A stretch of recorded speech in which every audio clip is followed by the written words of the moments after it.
오늘 우리에게 주시는 하나님 말씀 데살로니가전서 5장 16절부터 18절 말씀입니다. 데살로니가전서 5장 16절부터 18절 말씀입니다. 우리 다 같이 한 목소리로 읽겠습니다. 시작. 항상 기뻐하라, 쉬지 말고 기도하라, 범사에 감사하라. 이는 그리스도 예수 안에서 너희를 향하신 하나님의 뜻이니라. 아멘. 날씨가 많이 추워졌는데요. 옆에 있는 분들을 한번 얼굴 보시면서 한번 인사하겠습니다. 당신의 마음에 따뜻한 난로가 되고 싶습니다.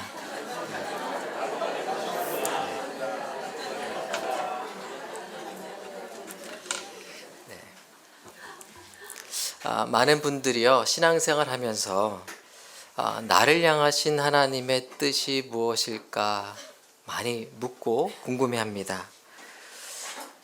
또 우린 진실한 그리스도인이라 한다면 하나님께서 내 인생을 통해서 원하시는 것이 무엇일까에 대해서 항상 마음의 질문을 갖고 살아가게 됩니다. 그런데 어떻게 보면 이러한 질문은 참 어리석은 것이 아닌가라는 생각이 듭니다. 왜냐하면 하나님께서 이미 말씀 속에서 당신의 뜻이 무엇인지를 우리에게 밝혀 보여주고 계시기 때문입니다. 대표적인 말씀을 꼽자면 오늘 우리가 함께 읽은 말씀인데요.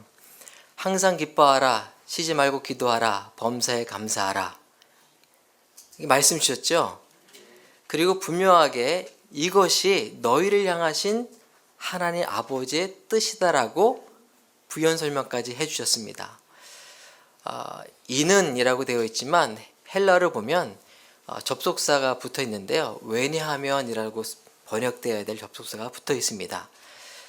기도하고 감사하고 또 기뻐하는 그 일이 왜냐하면 하나님께서 우리를 향하신 바램, 기대, 소원이기 때문이다 라는 뜻입니다. 하나님의 뜻이라고 했을 때 이 뜻은 하나님 내가 뭐 하면 좋겠습니까? 전 보듯이 어떤 인생의 중요한 기로에 서서 결정을 내려달라는 그런 의미가 아니라 우리 인생 전체를 놓고 하나님이 갖고 계신 기대와 소원, 바람을 뜻하는 것입니다. 아주 쉽죠? 하나님이 우리 향하신 계획 뜻 쉽죠?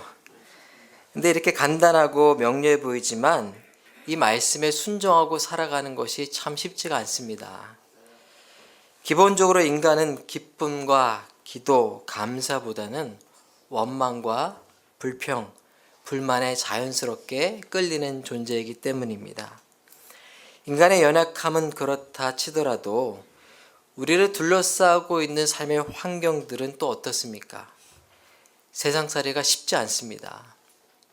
특히나 저는 요즘 한국 여러 가지 상황들을 보면서 참 그런 생각을 하게 됩니다. 사회를 보면 정말 소망이 없다는 생각이 듭니다. 그렇다고 해서 인간의 연약함이나 환경만을 탓하고 이 말씀을 지키는 데 소홀히 할 수 없습니다. 특별히 이 말씀을 들여다보면 우리가 왜 이 말씀을 소홀히 할 수 없는지를 더 알게 되는데요. 항상 기뻐하라. 이 말은 환경에 지배되지 않는 채 내면 깊은 곳에서부터 솟아나는 기쁨을 말하는 것입니다. 또 쉬지 말고 기도하라 할 때 이 기도는 내 필요를 채우는 것이 아니라 하나님의 뜻이 이루어지기를 간절히 바라며 드려지는 기도인 동시에 그 밑바닥을 헤아릴 수 없는 심연과도 같은 극한 상황에 이를 때에도 마음을 열고 끊임없이 하나님께 드려야 하는 기도를 말하는 것입니다.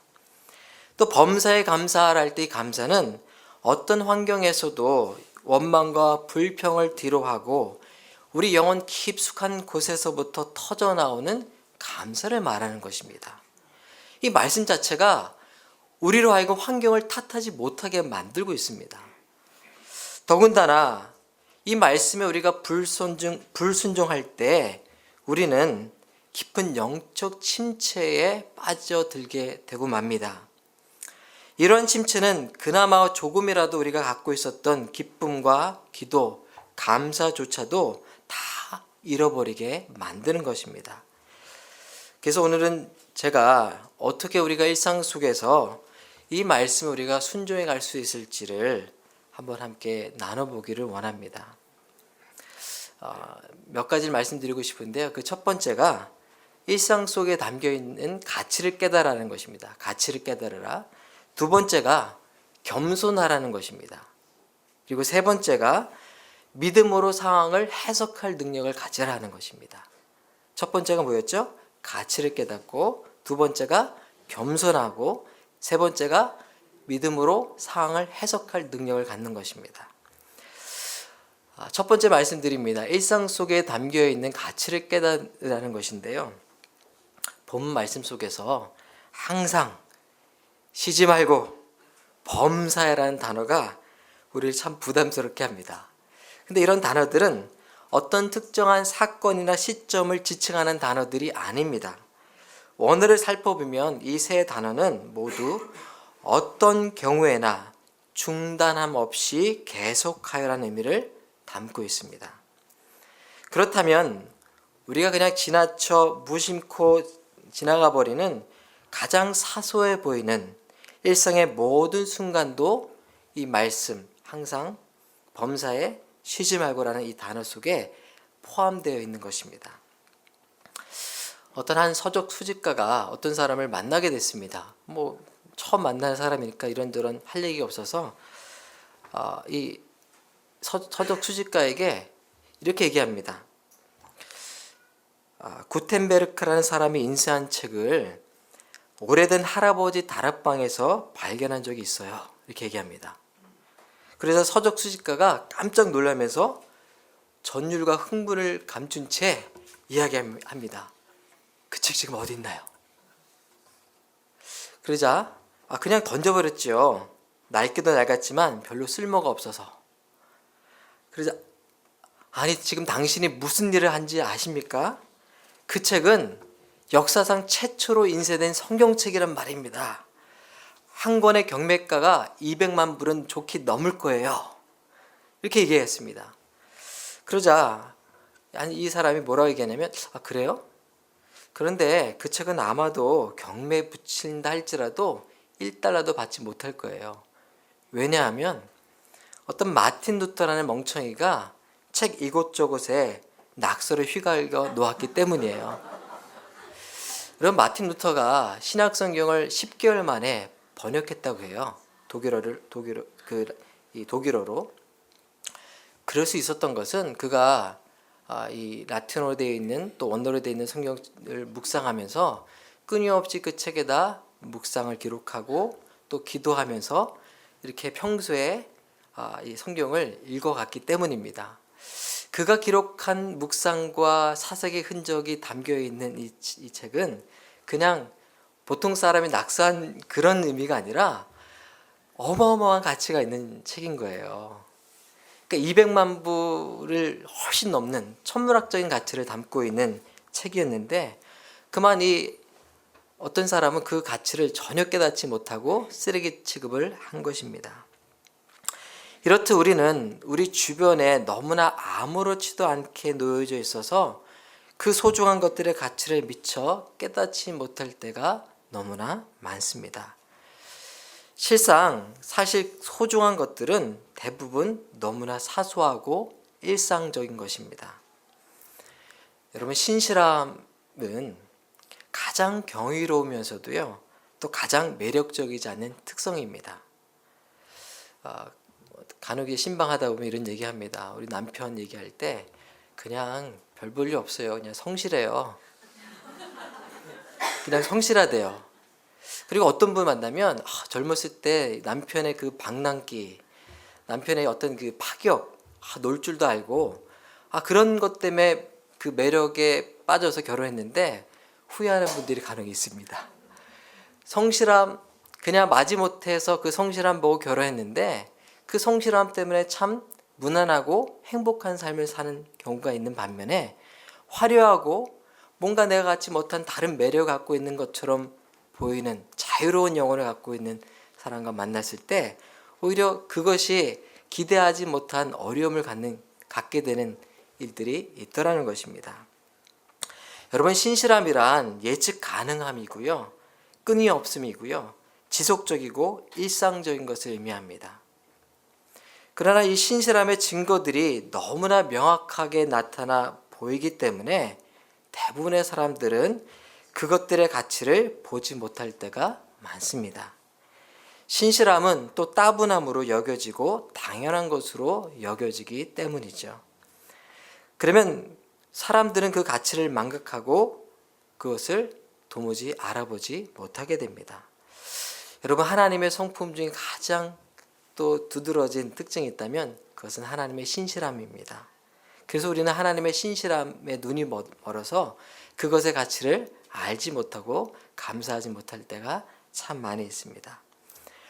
우리는 보다 큰 일, 보다 큰 것, 보다 중요한 순간을 기대하며 살아갈 때가 참 많습니다.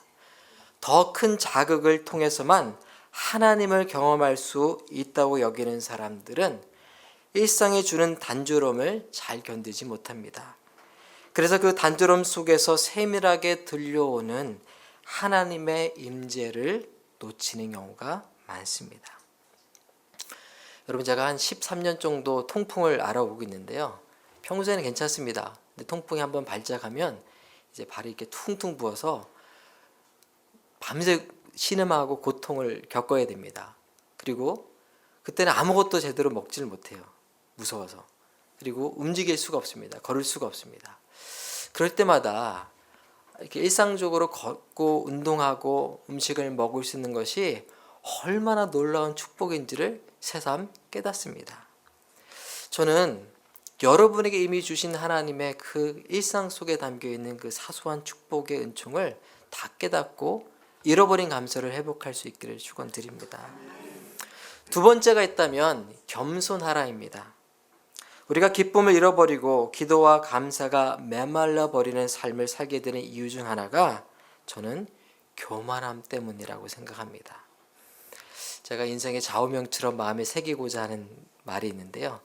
그 말은 거창한 것이 아니라 개구리 올챙이적 생각 못한다 라는 말입니다. 언젠가 얼마 되지 않았습니다. 몇 주 전 되는 것 같은데요. 아침에 일찍 일어나서 묵상하는데 하나님이 개구리 올챙이적 생각해라 이런 마음을 주시는 거예요. 제가 지금도 아무것도 아니지만 정말 더 아무것도 아니어서 부족하고 또 스스로도 정말 가난한 마음이 되었던 그때의 기억, 그때의 그 마음을 또 다시 가져라 이런 마음을 주시는 거예요. 그 마음을 갖기를 소원하고 하나님 앞에 엎드렸더니 시험에 들 것도 마음의 상처가 될 일도 다 사라져 버리는 것을 경험했습니다. 여러분, 이스라엘의 첫 번째 왕이 누구이죠? 사울이죠. 사울이 왜 실패했습니까? 사울이 왜 실패한 왕으로 남았을까요? 그것은 사무엘의 말 속에서 우리가 그 이유를 알 수 있는데요. 사무엘이 사울을 향해서 이렇게 얘기합니다. 왕이 스스로 작게 여길 그때에 이스라엘 지파의 머리가 되지 아니하셨나이까? 여호와께서 왕에게 기름을 부어 이스라엘 왕을 삼지 않았습니까?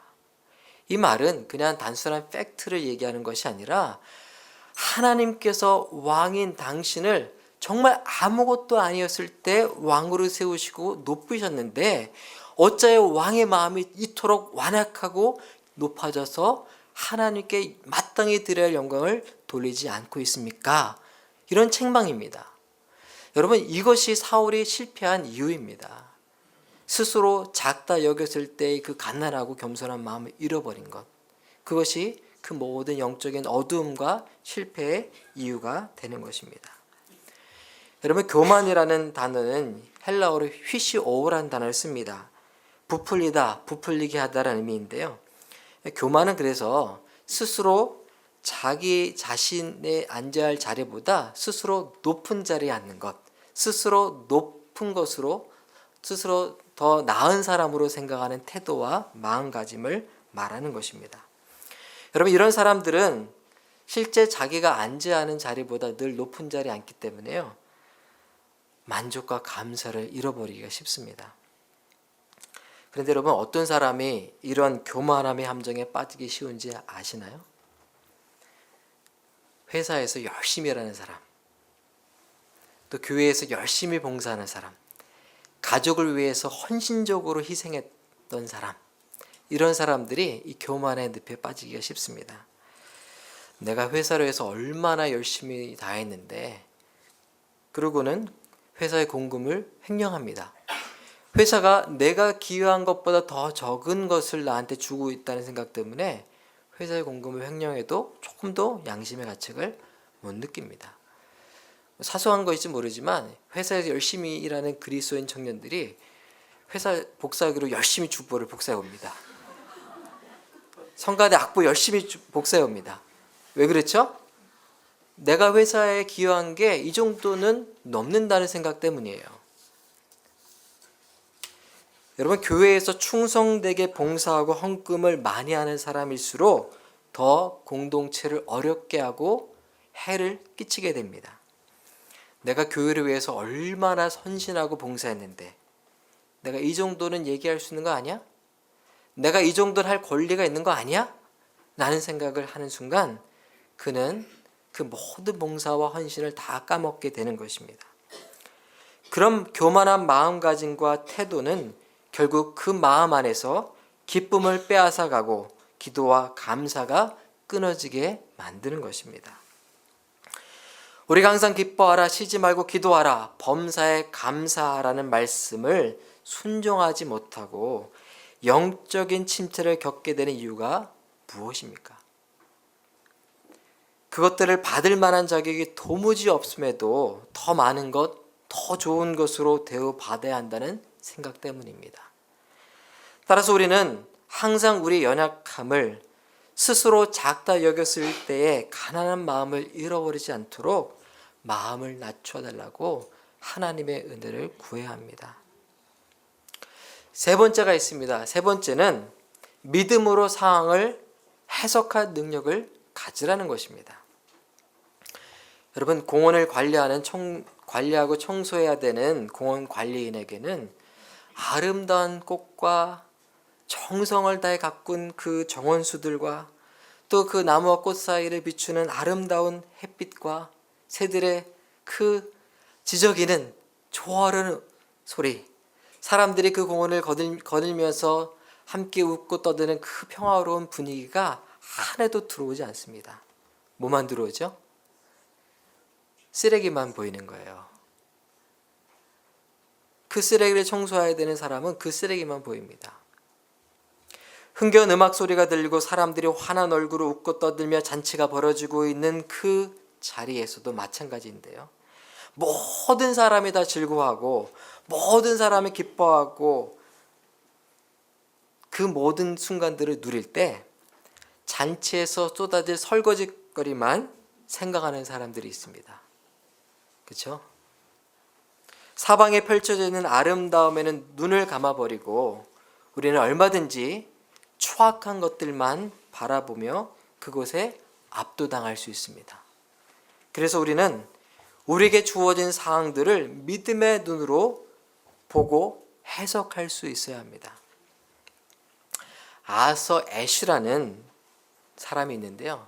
이 사람은 이런 면에서 주어진 상황들을 믿음의 눈으로 해석하였던 사람입니다. 전설적인 테니스 선수였는데요. 1960년대부터 70년대를 주름잡았던 선수입니다. 그랜드슬램에서 3번이나 우승했고요. 그중 한 번은 최고의 권위를 갖는 윈블던에서 우승하였던 선수입니다. 그런데 그만 그에게 갑작스러운 심장마비가 찾아옵니다. 근데 엎친 데 덮친 격으로 이 심장마비로 수술을 하는 동안에 수혈이 잘못되어서 에이즈에 감염이 됩니다. 그리고 그것 때문에 1993년 50세가 되는 나이에 생을 마감하게 됩니다. 그를 사랑했던 한 팬이 너무나 안타까워서 그에게 편지를 보내서 이렇게 얘기합니다. 왜 하나님은 그처럼 나쁜 병을 위해 당신을 선택해야 했습니까? 왜 하필 하나님이 당신을 선택한지 모르겠다는 안타까운 표현이죠. 근데 이 팬의 질문에 이 아서의 씨는 이렇게 답을 했다고 합니다. 전 세계적으로 5천만 명의 어린이들이 테니스를 시작합니다. 그중 500만 명이 테니스를 정식으로 배우고요. 그중 50만 명이 직업 선수가 됩니다. 그중 5만 명이 리그전에 참여하고 그중 5천 명이 그랜드 슬램 대회에 참여할 자격을 얻습니다.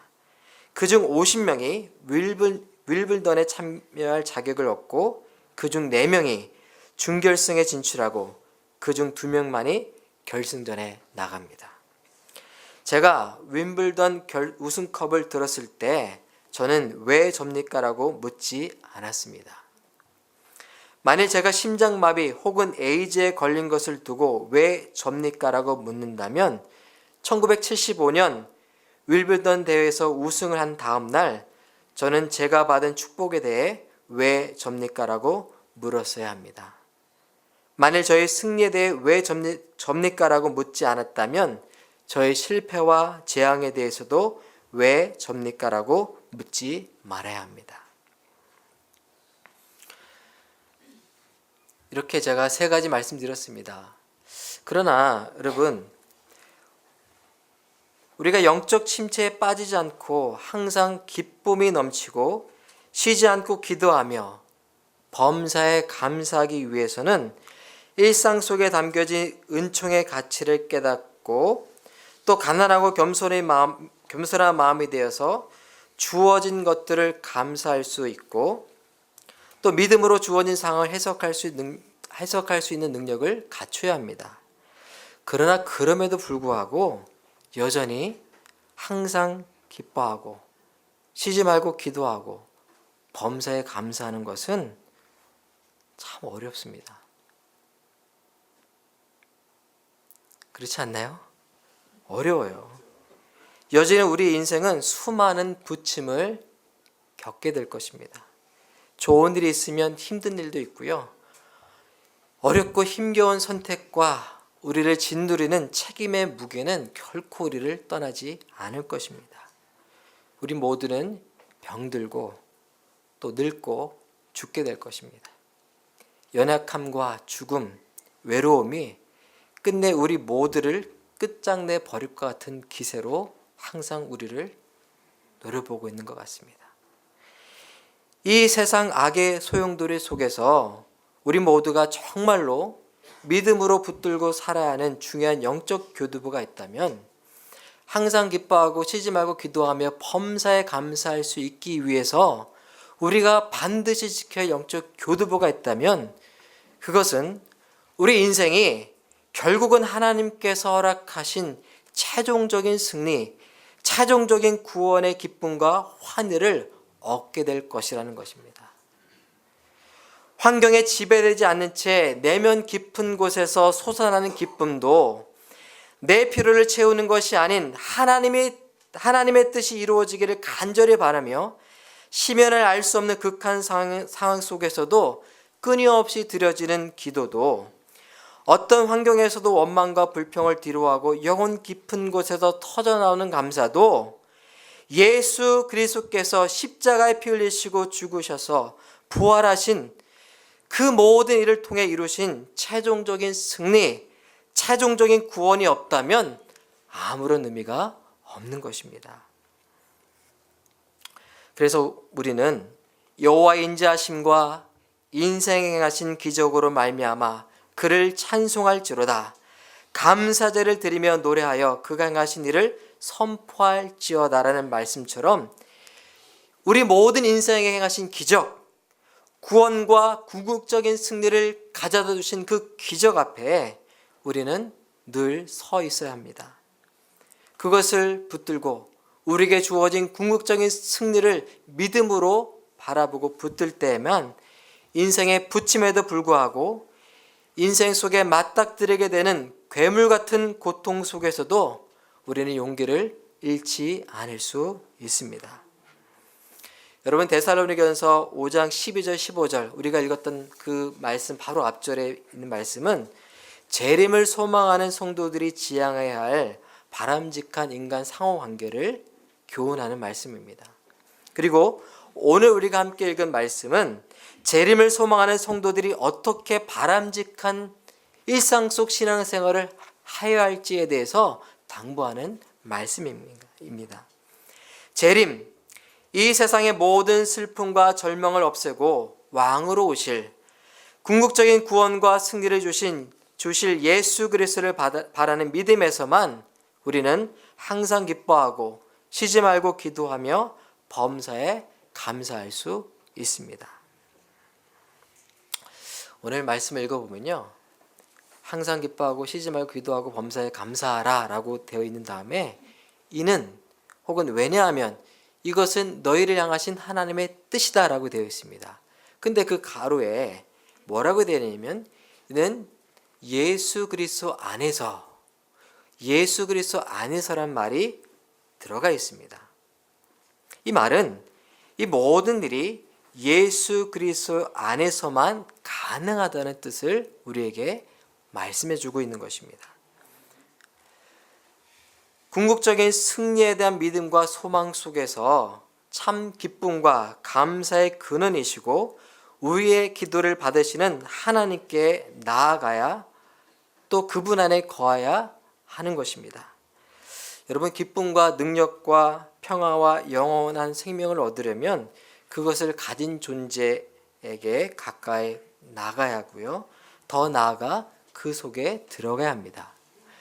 여러분, 추운 겨울철 공사장 인부들이 이 드럼통 같은 데에 모닥불을 펴놓고 다 몰려 있습니다.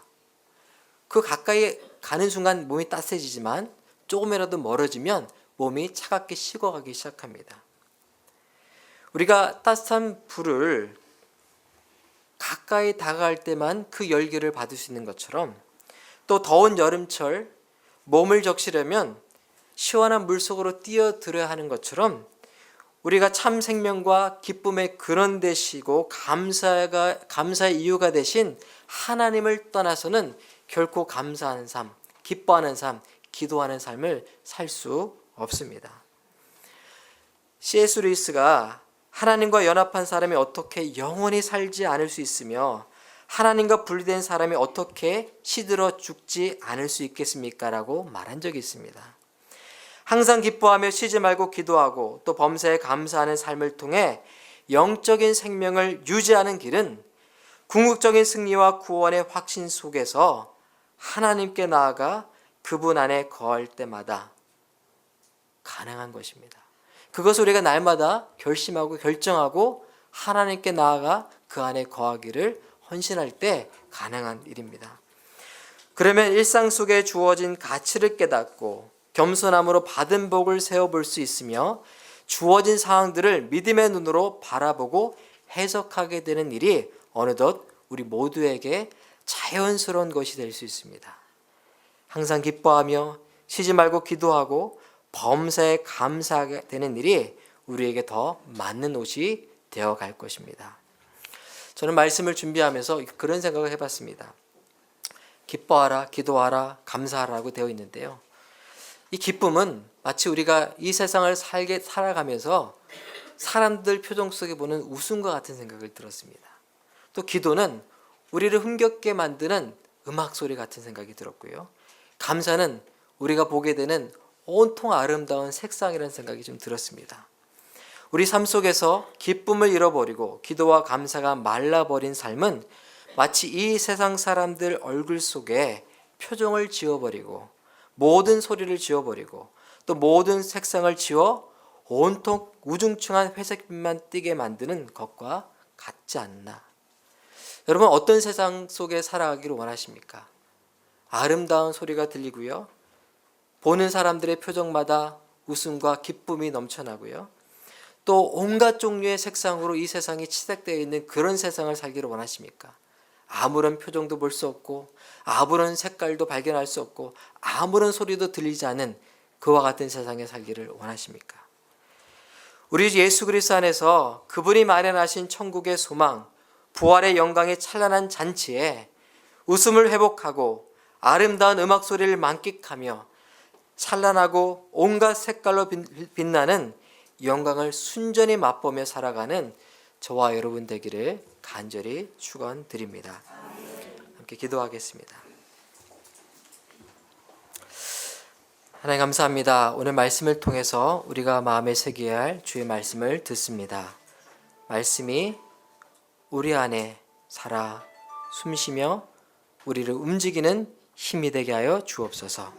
감사합니다. 예수님의 이름으로 기도드립니다.